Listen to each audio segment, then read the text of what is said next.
Dans la politique volontariste dont nous nous sommes dotés, à la communauté d'agglomération du Pays de Grasse, nous avons voulu regarder et positionner ce dispositif de développement économique autour de la recherche et de l'innovation. Nous avons voulu soutenir l'association Recherche et Avenir qui porte un projet d'innovation, de recherche sur le territoire. Cette association décline cette approche dans un dispositif qui est RUE, rapprochement université-entreprise. Cette démarche est faite pour pouvoir rapprocher le monde académique et le monde économique. Cette synergie qui est en train de se faire devant vos yeux sur le territoire, elle est gagnant-gagnant, car elle permet à chaque acteur de se doter des compétences de l'autre, de croiser des regards et de créer des interactions entre le monde de l'université et le monde économique. Résolument, nous sommes tournés sur ce territoire autour de ces questions de l'innovation, autour de ces questions de passerelle avec l'enseignement supérieur et l'université. Alors je souhaite un grand succès à cette nouvelle collaboration.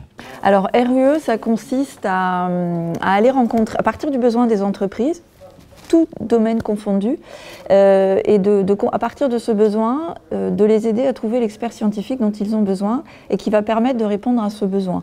Ça peut être un besoin d'innovation, une envie d'innover, ça peut être un besoin de valider des choses qui ont été développées dans l'entreprise, et donc une expertise scientifique peut permettre cette validation. Ça peut être un besoin dans la production, surtout avec des entreprises industrielles.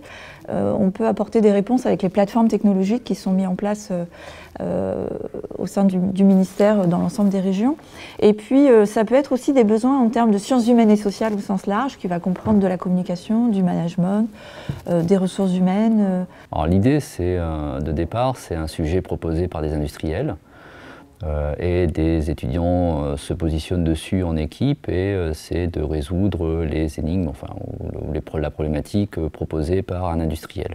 Pour cette problématique-là, je pense que les industriels, mis à part le fait d'avoir évidemment de se présenter aux étudiants, hein, puisqu'évidemment il y a toujours derrière des possibilités d'embaucher des jeunes diplômés, c'est aussi d'avoir un œil différent sur une problématique. Un œil qu'ils n'auraient pas eux, parce qu'ils sont, on va dire, tout le temps le nez sur le guidon, entre guillemets. Donc d'avoir une vue de jeunes étudiants qui vont aller chercher des failles qu'ils n'auraient pas forcément trouvées autrement. On a besoin de regards extérieurs, c'est très important pour se développer, parce qu'effectivement, on est quand même aussi contraint par notre quotidien et par notre environnement direct. Je veux dire que tous les mois, il faut produire et il faut vendre, et il faut que économiquement on vive. Les étudiants n'ont pas tous le même, je dirais, le même bagou, la même formation, et c'est peut-être des étudiants qu'on n'aurait pas embauchés chez nous. C'est possible. Et ça, c'est très intéressant, quoi. Effectivement, c'est qu'un ensemble de personnes vont travailler avec nous et des personnes qui n'auraient peut-être pas pu être identifiées. Et ça montre bien nos limites, d'ailleurs, hein, quand on doit identifier un étudiant. Alors Polytech, c'est une école d'ingénieurs, hein, c'est un réseau d'ailleurs de 15 écoles d'ingénieurs, et une école d'ingénieurs par nature est forcément tournée vers le monde industriel, puisque c'est sa raison d'être, hein, depuis toujours. Et tout ce qui peut permettre à nos étudiants d'avoir accès à ce monde réel de l'entreprise est forcément bénéfique pour nos étudiants, et ça durant les 5 années du cursus. Alors là, typiquement sur cette expérience-là, on a fait un hackathon.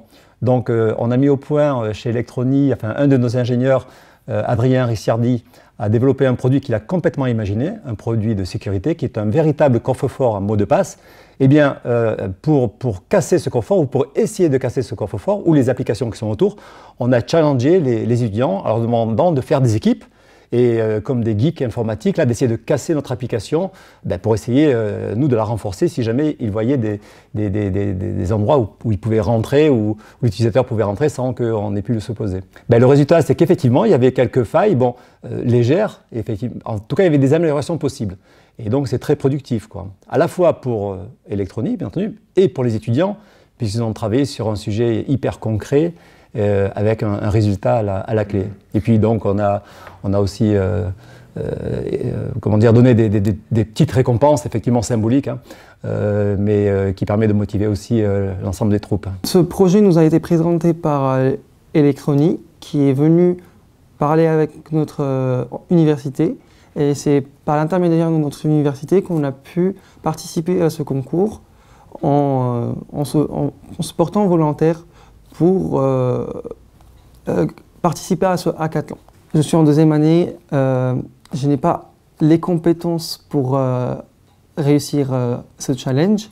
Du coup, j'ai dû apprendre certaines choses en plus de mon programme. Avec Thomas Prévost, on a discuté des éventualités pour réussir à craquer ce dispositif. Ils nous ont donné un logiciel. C'était une sorte de sauvegarde de gestionnaire de mots de passe matériel. Et ils nous ont dit qu'il fallait trouver des failles de sécurité dans le logiciel à différents niveaux. En fait, on a toujours communiqué par mail. Et oui, moi c'est vrai que c'est quand même assez différent dans le sens où il n'y a pas, contrairement à l'école, c'est pas pour une note, c'est plus, je trouve que c'est plus stimulant et valorisant, on va dire. Ce besoin de mise en relation, il existe, mais en France, nous sommes dans une culture avec une université qui a une certaine noblesse, si vous me permettez de le dire comme ça, et la connaissance est importante en France. Et du coup, par ailleurs, on a les entreprises qui travaillent déjà avec des écoles d'ingénieurs, par exemple, ou des écoles de commerce, mais qui ne sont pas forcément proches de l'université. Et ça fait déjà de nombreuses années que le gouvernement essaye de changer ça, et il y a des dispositifs qui ont été mis en place, les pôles de compétitivité, les SAT, Sociétés d'accélération de transfert de technologie, depuis 2005. Et nous, on s'est dit, il manque une dimension très terrain, où on va partir du besoin des entreprises, pas forcément faire du push recherche, et partir de besoins qui peuvent être très modestes. Parce que si vous voulez, l'avantage de RUE, c'est qu'on fait beaucoup de pédagogie pour expliquer aux chefs d'entreprise ce qu'est la recherche, ce qu'est ce monde de l'enseignement supérieur, et comment on peut travailler avec eux, d'abord sans que ça coûte trop cher, pour ensuite s'impliquer dans des projets plus ambitieux. Et en faisant ça, on s'aperçoit qu'on crée de la valeur sur chacun des territoires, qu'on favorise l'emploi et que tout le monde sort gagnant-gagnant de cette démarche. Il faut aussi parler le double langage économique-académique. Et quelque part, c'est ce qu'on fait pour rapprocher les laboratoires et les entreprises et permettre à chacun d'évoluer dans une direction qu'ils ne connaissaient pas. Par exemple, pour en revenir à Electrony, l'un des intérêts des projets qu'on mène avec Electrony, c'est que derrière, il va aussi y avoir des publications scientifiques, parce que c'est l'intérêt d'une structure de recherche de publier, et l'entreprise va avoir son nom sur la publication scientifique, qui va être avec des travaux qui vont être présentés à l'international. Donc on voit qu'il y a une dimension intéressante sur le long terme, et qui va certainement amener d'autres projets. Là, le dispositif a 5 ans d'existence, et on commence à voir les bénéfices au long cours de ces rapprochements.